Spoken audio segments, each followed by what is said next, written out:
Hello everyone, in today's video we are going to learn the clear difference between sigma and pi bond. These two types of covalent bonds are the foundation of molecular structure. So once you understand them, many concepts in chemistry become super easy. So let's get started. Sigma bond is symbolized like this, and it is a strong type of covalent bond which is formed by head-on overlapping of atomic orbitals along the internuclear axis. Overlapping is like SS orbitals, SP orbital or PP type of atomic orbitals. Like here in this figure, you can see there are two S orbital overlapped, and here one S and one p orbital overlap, and here two p orbitals overlapped. It is always the first bond formed between two atoms. That's why a single bond has always one sigma bond. Sigma bonds are stronger because overlap is direct. They also allow free rotation around the bond axis. So you can remember it like sigma bond are stronger. It is the first bond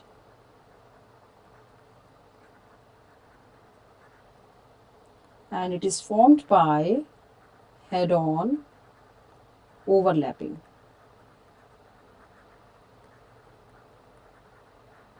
Head-on overlapping means two atomic orbitals approach directly along the line joining the nuclei. That is internuclear axis.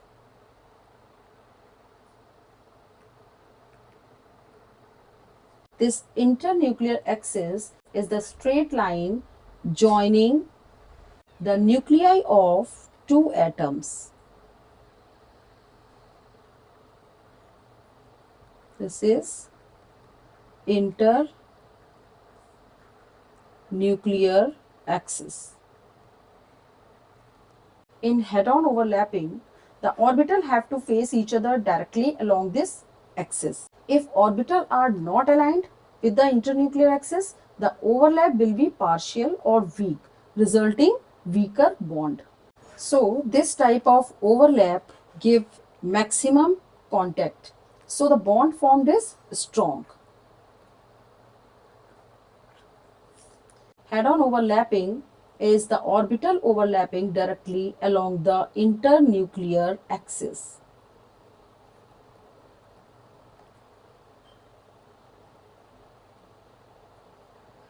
Internuclear axis, which form sigma bond. On the other hand, pi bond is formed by sidewise overlapping.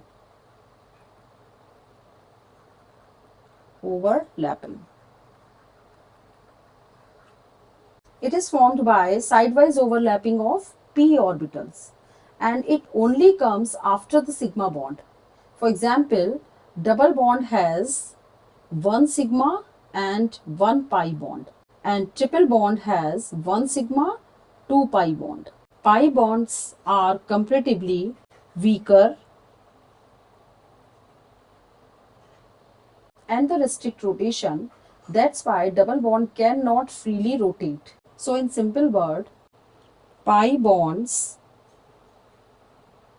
are weaker. They are additional bond.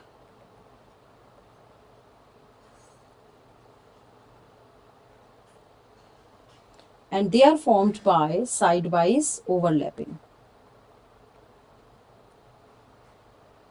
Sidewise overlapping of p orbitals.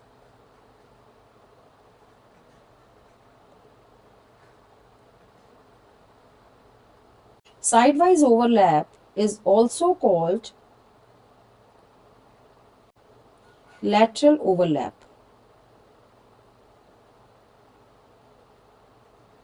It happens when two parallel p orbitals overlap sideways above and below the internuclear axis. This is internuclear axis.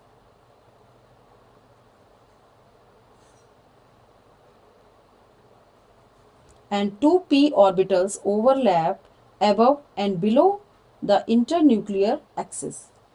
Instead of facing each other directly, the orbital come close side by side. Here I am showing the clear difference between sigma bond and pi bond. So sigma bond are formed by head-on overlapping, while pi bond are formed by side-wise overlapping of p orbitals. Sigma bonds are more strong than pi bond. Pi bonds are weak. Sigma bonds are strong because head-on overlapping give maximum contact. So the bond formed is strong. Sigma bond are the first bond and the pi bond comes after sigma bond.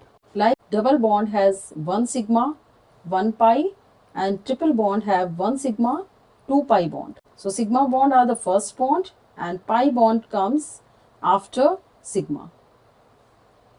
Sigma bond have free rotation while p bond have restricted rotation because of sidewise overlapping. In sigma bond, electron density is along the bond axis, while in case of pi bond, electron density are above and below the bond axis.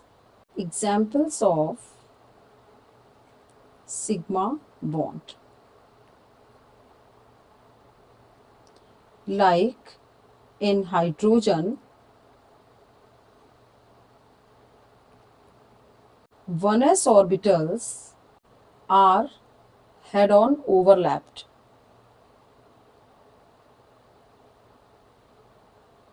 One s and 1s, and sigma bond formed. Like in case of chlorine, in chlorine 3p orbitals are overlapped like this. These are head-on overlapping, and in chlorine 3p orbitals are head-on overlapped and form sigma bond. Third example is like hydrogen fluoride. In this, 1s and p orbital of fluorine are head-on overlapped and formed sigma bond. And in case of methane, CH4,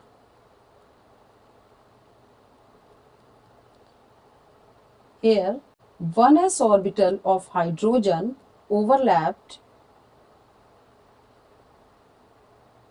with p orbital of carbon and form 4 sigma bond. And here is the examples of pi bond.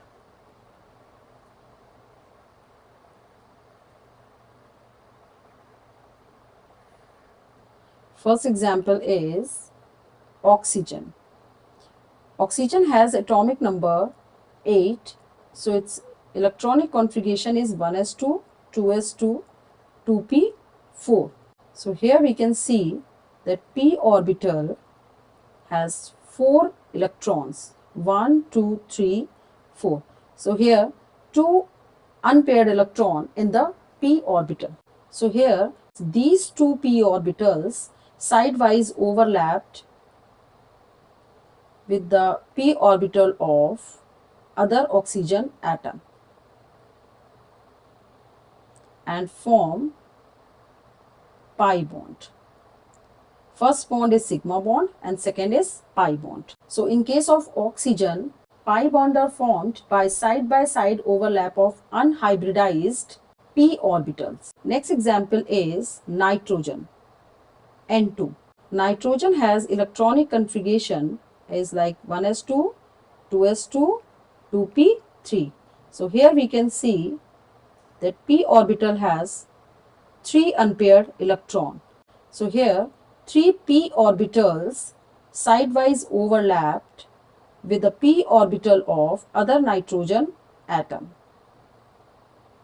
and form triple bond. First bond is sigma and 2 is pi bond. So in case of nitrogen, pi bond is formed by side overlap of p orbitals. Next example is ethene, C2H4. So in case of ethene, pi bond is formed by overlapping of unhybridized p orbital of each carbon atom. So its structure is like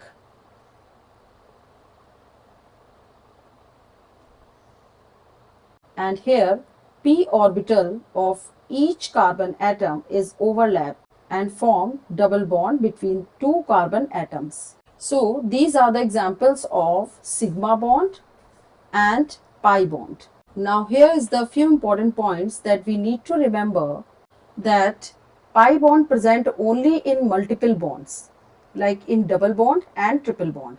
So double bond has 1 sigma 1 pi bond and triple bond have 1 sigma 2 pi bond. And second point is sigma bond is always there whether the bond between the atom is single, double or triple.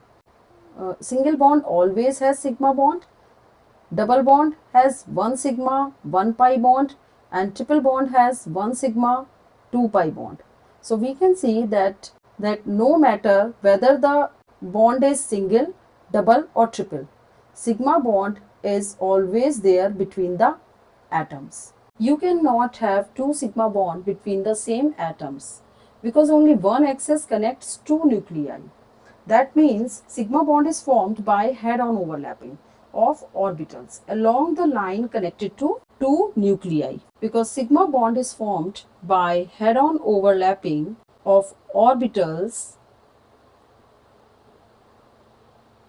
along the line connected the nuclei. Once one bond is formed along the axis, the space along the axis already occupied by the shared electron density of the first bond.